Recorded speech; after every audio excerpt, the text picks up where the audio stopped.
From Trinity Music City, welcome to the GMA Gospel Music Hall of Fame induction ceremony.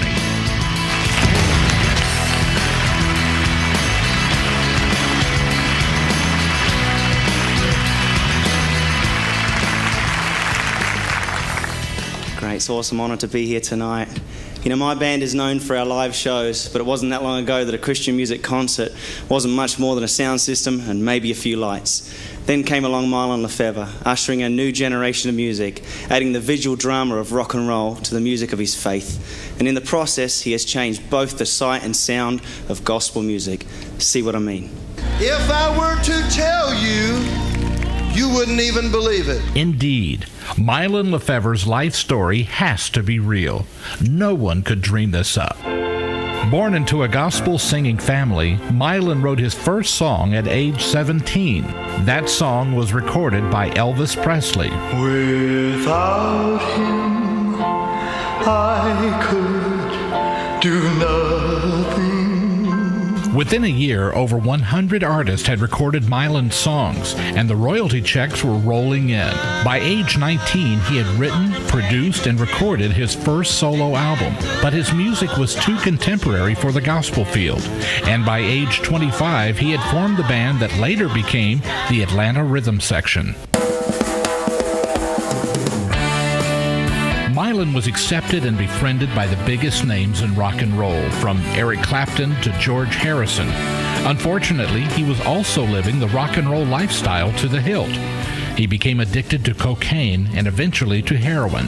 I was strung out, and I didn't know how to get out. A near-fatal overdose scared him enough to ask God for help, and in 1980 he rededicated his life to Christ at a Second Chapter of Acts concert.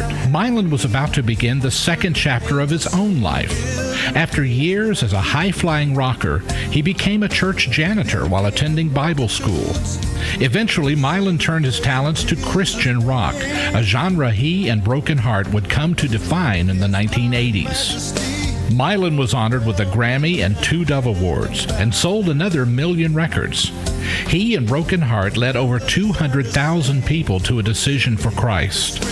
Over the course of his career, Mylon has written nearly 600 songs and recorded 50 albums. But those early years of abuse took a serious toll. In 1989, Mylon suffered a heart attack. Last night I had a dream, and I heard the angels sing and give him praise now.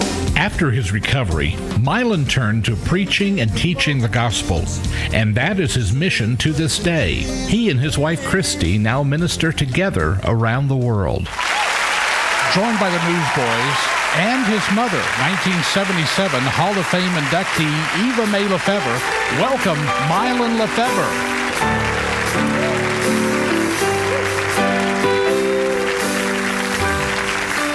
Without him, I would be dying, and without him, I'd be enslaved.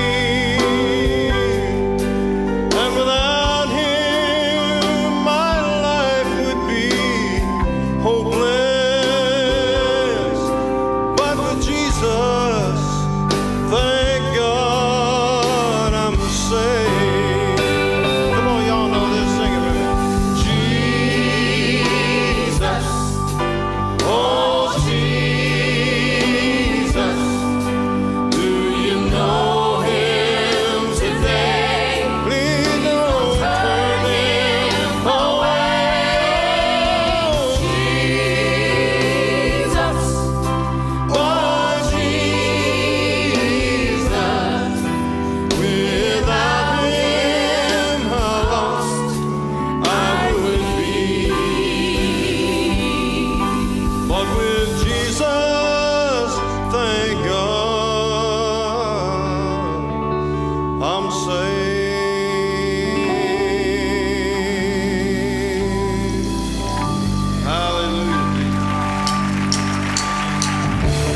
God bless y'all. Thanks.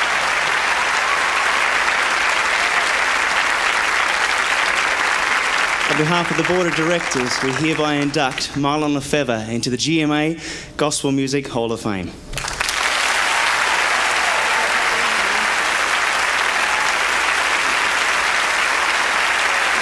That's my dad.